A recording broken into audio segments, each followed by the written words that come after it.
Hoje eu fui surpreendido com um vídeo que meu cunhado Matheus me mandou, de um pastor, deixa eu ver aqui, de um pastor chamado Vitor Azevedo, um pastor novo que está aí bombando na internet, já soltou algumas pérolas, né?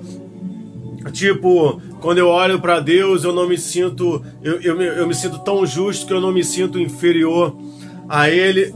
Bem, a questão é a seguinte: eu vou passar alguns vídeos aqui e eu quero depois dividir com vocês alguns trechos da palavra de Deus. Vou rodar esse vídeo agora. Antes de começar, se você está numa igreja que não se submete à palavra de Deus, se seu pastor não se submete à palavra de Deus, você está fornicando com esse pastor. Você está fornicando com esse evangelho, você está se relacionando com ele, você está comendo da mesa, você está bebendo desse cálice e você é tão cúmplice quanto esse pastor é. No dia final, ninguém será tomado por inocente. Eu quero falar isso aqui para você. Ah, pastor, mas eu estou lá na igreja e eu tenho medo. Se liberta. A Bíblia diz: conhecereis a verdade e ela vos libertará. Ah, pastor, mas eu tenho medo de sair da igreja e ele me amaldiçoar. Se liberta, meu irmão. Vai para a Bíblia, ouve a Bíblia, estuda a Bíblia e você vai compreender que muitas pessoas hoje têm estado debaixo de um jugo, não porque são inocentes, mas porque elas querem. Elas querem aquilo. Por muito tempo, eu me penalizei por algumas pessoas que ficavam nessas igrejas, da questão do evangelho da prosperidade, do curandeirismo, e eu ficava assim: ah, tadinhos, olha lá, são enganados, são vítimas de charlatanismo. Não são, não. Quem são as pessoas que caem em golpes financeiros? Aqueles e-mails que chegam para nós. São pessoas ambiciosas, são pessoas que querem ganhar a vida fácil. Você trabalha pra caramba, eu trabalho pra caramba. Por que do nada ia chegar um e-mail para mim dizendo que alguém da África me mandou milhares de reais? Acorda, gente. Isso não existe. Então, assim, o que me leva a essas situações é a minha ambição. A Bíblia diz que cada um é tentado e engodado pela própria cobiça. Ou seja, o diabo só me tenta naquilo que é a minha inclinação carnal. Por que essas pessoas estão nesse tipo de igreja? Que prega sobre prosperidade a qualquer preço, que não fala sobre santificação, porque essa é a inclinação delas. Elas estão ali para aquilo. Quando um vegetariano entra numa churrascaria, ele sai porque lá tem carne. Quando um crente entra numa igreja que não tem a palavra de Deus, ele deveria sair de lá porque lá não tem a palavra de Deus. E se ele fica, é porque ele coaduna com estes pensamentos. A coisa é muito séria. Eu quero te convidar a ficar comigo até o final desse vídeo e depois desse vídeo também vai para o YouTube. Nós estamos aqui, a gente vai comentar aqui a declaração desse pastor aqui chamado Vitor Azevedo, beleza? Vou rodar o vídeo para vocês agora. Espero que esteja tranquilo aí para vocês ouvirem o vídeo. Vamos lá. Tá nesse monitor aqui. Vou botar aqui bem alto pra galera, beleza?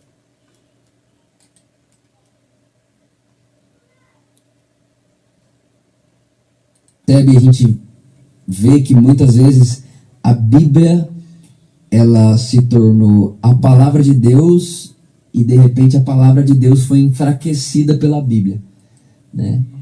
Então, quando a gente tem a Bíblia como sendo a palavra de Deus, a gente está limitando a palavra de Deus e, na verdade, rebaixando ela ao que se pode ler. Ao que se pode ler. E a palavra de Deus ela não pode ser restrita a nada. Nem a um lugar, muito menos a um livro. Então, quando a gente tem essa consciência de que a Bíblia é uma biblioteca de livros, são 60 e tantos livros, super importantes, de extrema importância, nós nunca vamos negar a importância dela, até porque eu medito nela o tempo inteiro, eu estou lendo ela o tempo inteiro, já li ela de capa a capa, sei lá quantas vezes, 1 milhão de vezes, vários textos, enfim. Mas nós temos que colocar ela no seu devido lugar. Ela tem que ir para o lugar certo. Eu estava pesquisando e eu vi que 5.000 religiões fundamentam... Ele agora vai colocar a Bíblia no seu devido lugar. É uma audácia, É uma afronta ao Senhor. É uma afronta. Vamos continuar. Suas crenças na Bíblia que a gente fundamenta a nossa. Então pensa na loucura que eu estou falando aqui. Ó. 5.000 religiões fundamentam completamente a sua crença nesse livro. Como que 5.000 religiões distintas podem fundamentar toda a sua fé e a sua crença no mesmo livro? Uma pausa aqui, vamos lá. Primeiro que as religiões não fundamentam a sua fé toda na Bíblia. Não é. O que caracteriza uma seita é flertar a Bíblia com outros livros. Não é. Por exemplo, por que o Espiritismo não é aceito como cristianismo pela Igreja Evangélica? Porque ele mistura os escritos da Bíblia com Allan Kardec. O budismo acredita em trechos da Bíblia com os escritos de Buda. Assim, a coisa está muito séria, a coisa está muito perigosa. Assim, ele é um pastor novo, eu também sou novo, não posso falar isso, mas acho que sou mais velho do que ele. Falta nele estudo das religiões, compreender o que é uma seita, compreender o que é uma heresia. Não, as outras religiões não se fundamentam exclusivamente na palavra de Deus. Continuando. E é engraçado que aí você vai ver a crença deles, eles vão abrindo versículo para você fica até perdido. Você fica perdido quem não conhece a Bíblia, né? Perdido, falando, não, peraí, a mesma Bíblia que eu creio, mas como ele está vendo uma coisa diferente? Porque cada um vem de um prisma, cada um vem de um lugar. E não adianta, a letra pela letra não produz a vida do Evangelho. Pausa aqui. Quando o apóstolo Paulo diz que a letra mata e o Espírito vivifica, o apóstolo Paulo está fazendo referência à lei. Ele está fazendo uma separação entre a lei e a graça. Ele está falando, olha, a letra da lei só servia para matar, porque mostrava o quanto o homem era pecador. A graça traz a vida em Cristo. Esse pessoal precisa estudar a Bíblia. Vamos lá, continuando. Por isso que a gente sempre fala, e eu lembro a primeira vez que eu falei isso, foi um escândalo para muita gente. Eu falei, olha, você pode pregar a Bíblia a vida inteira e nunca pregar o Evangelho. Eu queria saber aonde que ele acha que ele vai pregar o Evangelho fora da Bíblia. Vamos lá. E depois eu vou botar um vídeo aqui para ver como é que a igreja dele, bomba. Nunca pregar o Evangelho. Então, a Bíblia, né, quem nunca ouviu isso aqui, a Bíblia é a palavra de Deus de capa a capa. Então, quando você fala que a Bíblia é a palavra de Deus de capa a capa, tá aqui a Bíblia que eu amo, que eu uso, né? Eu uso essa Bíblia. Quando você fala que a Bíblia é a palavra de Deus de capa a capa, você está levando tudo que acontece aqui dentro a um nível de igualdade. Aonde tudo que se lê tem o mesmo valor e o mesmo poder. Pausa. Não, a Bíblia ela é uma revelação progressiva da palavra e da vontade de Deus e da teologia de Deus. Deus descreve, Deus mostra a história de um povo que está crescendo e que está se desenvolvendo e o conhecendo. A Bíblia vai mostrar a história de povos que trabalhavam em regimes tribais, vai mostrar a história de povos que eram de um período violento, de um período de guerras, vai falar sobre exílio, vai falar sobre os profetas, vai falar sobre a lei, vai falar sobre os patriarcas. Não tem a mesma simetria, porque a Bíblia é uma revelação contínua da palavra de Deus. Quando nós lemos aquele mesmo texto que diz que o diabo levou o rei Davi a recensear o povo, e depois foi Deus que levou, qual é o entendimento? O entendimento é que quando o povo de Deus desenvolve a sua teologia diante de Deus, eles compreendem que o diabo levou o povo, levou Davi a fazer o censo do povo, mas com a autorização da parte do nosso Deus. Continuando. Me parece que foi aí que Jesus perdeu o poder e completamente o lugar que ele deveria ter na vida da igreja. Se tudo aqui de capa a capa é a palavra de Deus, Jesus se tornou só mais algumas páginas da palavra de Deus. E isso não tem como estar mais longe da verdade. Eu estou tendo assim... Pausa, livro de Hebreus vai dizer assim, olha, tendo Deus falado pelos profetas, tendo Deus falado pelos patriarcas, nos últimos dias ele falou pelo Filho, e o que ele falou está na Bíblia. O que ele falou, a Bíblia é a descrição da sua palavra. No final do vídeo, fica comigo que a gente vai destrinchar vários textos bíblicos, fazendo um contraponto com as palavras do Vitor Azevedo. Vamos lá? Eu estou tentando ter bastante cautela, né? Como falar. Porque pensa, um livro escrito em 1500 anos por diversos autores diferentes, em contextos diferentes, escrevendo em lugares diferentes, que um dia alguém, Constantino, não dá tempo de falar de Constantino aqui, Constantino decidiu que tinha que ter um livro sagrado para comunicar. Então todo mundo foi, todo mundo não, na verdade eles tinham, na época de Constantino, 325 anos depois de Cristo, eles tinham mais de 3.000 escritos que eles consideravam sagrados. Aí Constantino falou, não quero 3.000, eu quero que seja menos, tem que ser menos coisa, vocês façam um concílio e encontrem o sagrado. Então eles rasgaram várias coisas, enfim. Gente, a falta de estudo da história da igreja é uma coisa impressionante. É impressionante. Não foi Constantino que escreveu, que compilou as Bíblias. Houve um concílio. O que o Constantino fez foi por quê? Por causa das heresias da igreja. A Igreja Católica tinha o seu papel central. A Igreja Católica tinha o seu papel central. Constantino define o cristianismo como religião oficial do Império Romano. A igreja era o centro. Você percebe quando você vai no interior, o que tem sempre no centro da cidade? Uma praça. O que tem no centro da praça? Uma igreja. Isso remonta ao período antigo.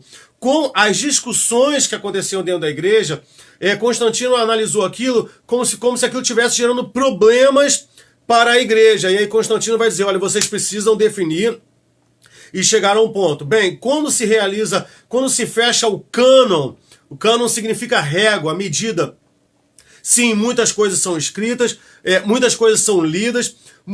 Foi um período muito complicado para se averiguar a canonicidade dos livros. Então, assim, muitas pessoas queriam colocar escritos ali, muitas pessoas escreviam dizendo que eram do apóstolo Paulo, apóstolo Pedro, e era feita análise gramatical, histórica, para saber se aquilo ali realmente condizia com a forma do apóstolo Paulo escrever, até que se fechou na Bíblia. Muitas coisas foram rejeitadas, assim, não foram rasgadas. Foram rejeitadas. Por quê? Porque não se averiguou nela a canonicidade. Hoje a gente tem aí na Igreja Católica os livros apócrifos que foram acrescentados depois do Concílio de Trento, que pertence ao movimento contra a Reforma. Foi colocado depois.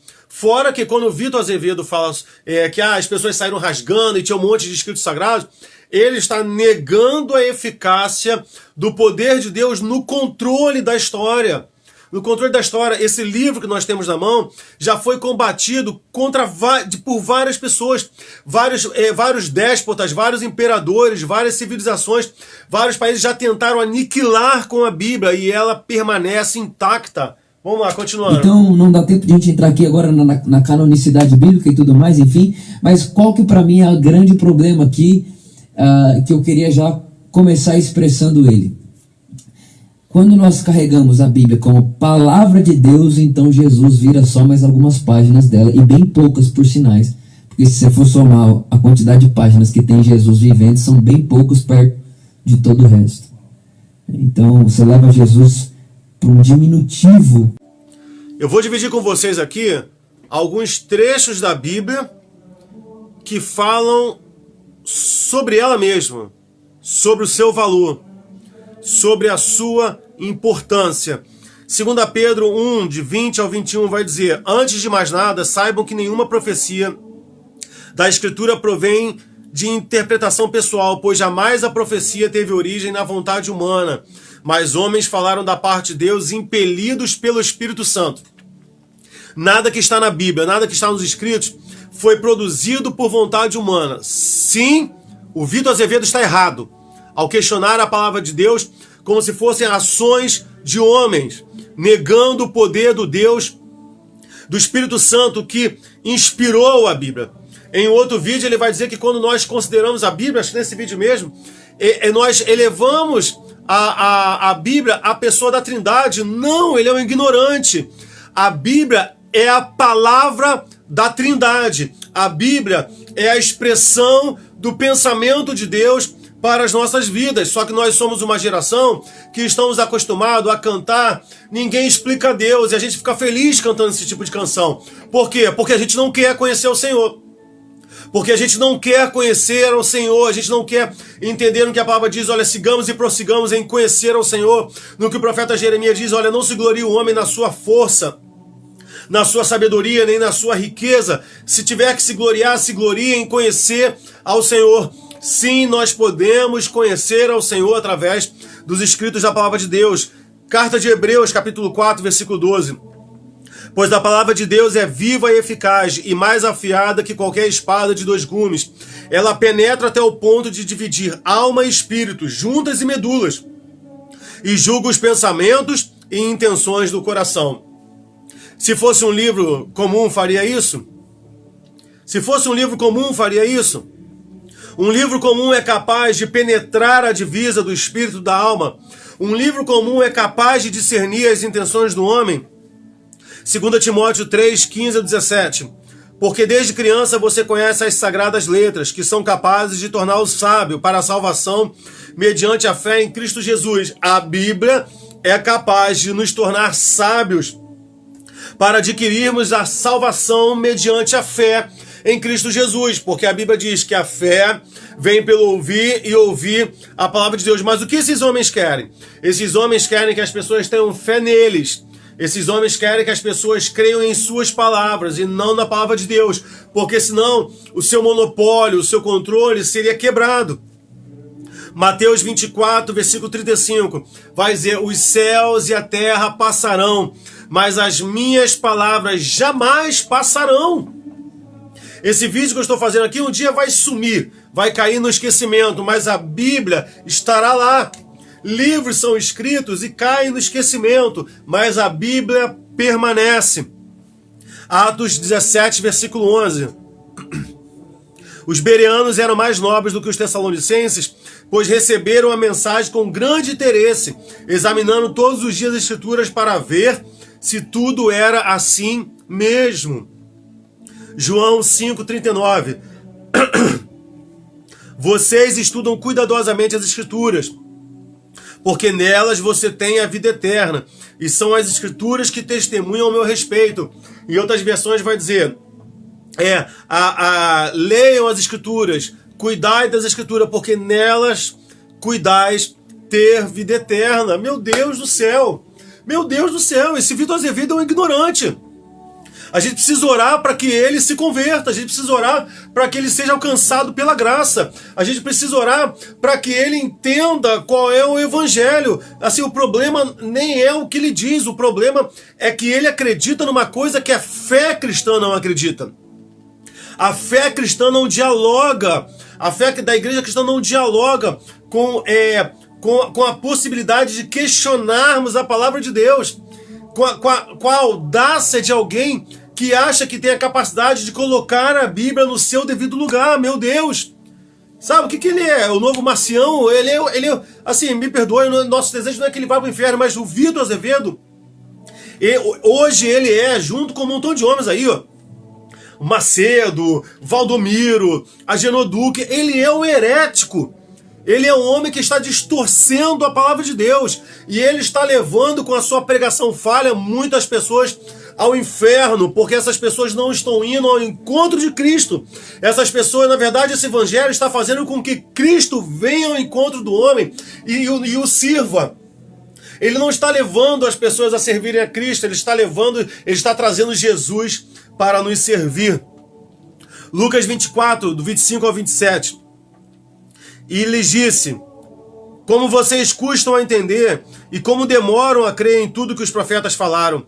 Não devia o Cristo sofrer essas coisas para entrar na sua glória? E começando por Moisés, todos os profetas explicou-lhes o que constava a respeito dele em todas as Escrituras. O que o Vitor Azevedo não entende, com o seu evangelho vazio, o que ele não compreende ele vai dizer assim, não, a Bíblia tem tanta página que se a gente acha que a Bíblia é a palavra de Deus, então Jesus, o que ele falou? Está num diminutivo. A gente reduz Jesus a um diminutivo. Só que ele esquece que nessa passagem que nós lemos aqui, que quando Jesus encontra alguns discípulos no caminho de Emaús, a Bíblia vai dizer, eu preguei sobre isso, está lá na página da igreja, está no YouTube também, é o poder da pregação bíblica. A Bíblia vai dizer que Jesus conversa com aqueles discípulos desde Moisés, que é o Pentateuco, Gênesis, Êxodo, Levítico, Pentateuco, até os profetas. Onde é que o Velho Testamento começa? Em Moisés. Em Gênesis, que escreve, Moisés é o escritor do Pentateuco. Onde é que o Velho Testamento termina? Malaquias. Nos profetas, a gente vai ter os profetas maiores, os profetas menores. No meio ali a gente vai ter os poéticos, os livros históricos, né? Então assim, olha isso. Jesus Cristo encontra aqueles discípulos no caminho para Emaús e conversa com aqueles discípulos desde os escritos de Moisés até os profetas. E o que Jesus está falando com aqueles discípulos? Olhem, vocês não compreendem. Tudo que está escrito aqui é ao meu respeito, é sobre mim, é sobre o Messias que deveria vir, é sobre o Messias que deveria nascer como homem, que deveria morrer. Foi isso que o profeta Isaías falou, foi isso que Malaquias falou, foi isso que Joel falou. Só que o Vitor Azevedo, ele acha que a história de Cristo, meu Deus, está reduzida simplesmente naquela descrição do período em que Jesus esteve enquanto homem aqui na terra. Provérbios 30, 5-8 vai dizer: cada palavra de Deus é comprovadamente pura.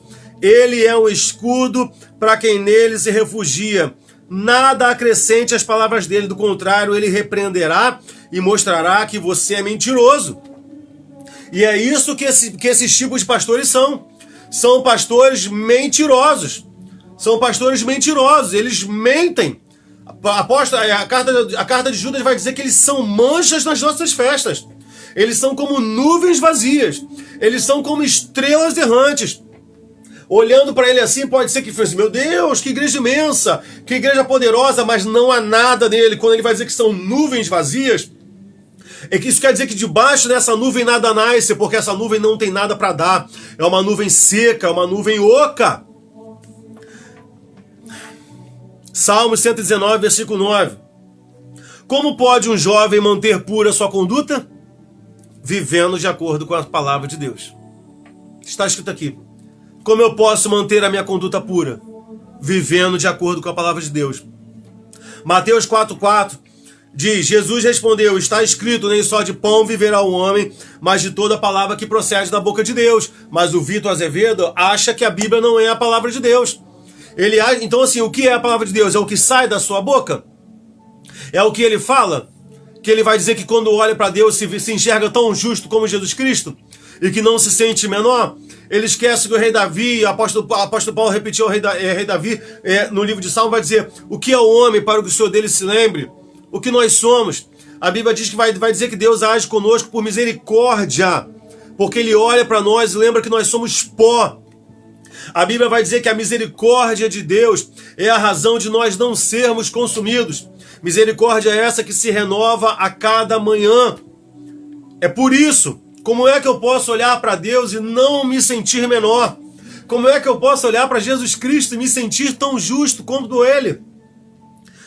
João 17, versículo 17, vai dizer: santifica-nos na verdade, a tua palavra é a verdade. Do que João está falando aqui?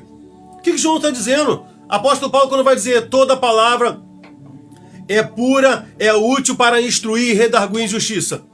O que eles estão falando? Eles estão falando da palavra de Deus.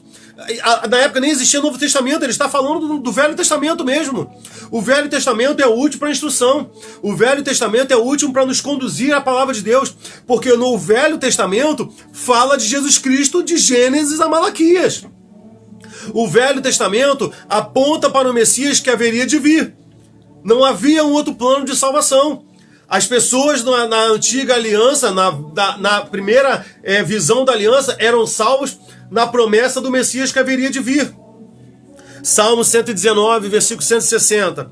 A verdade é essa. A verdade é a essência da tua palavra. e todas as tuas justas ordenanças são eternas. Olha, a verdade é a essência da tua palavra. Como é que pode alguém que se diz pastor questionar a palavra de Deus? 2 Pedro 3, 15 ao 16. Estou fechando. Obrigado pela sua companhia até aqui.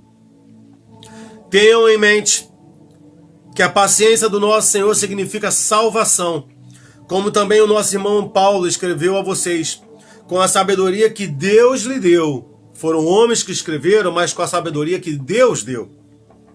Ele escreve da mesma forma em todas as suas cartas, falando nelas destes assuntos.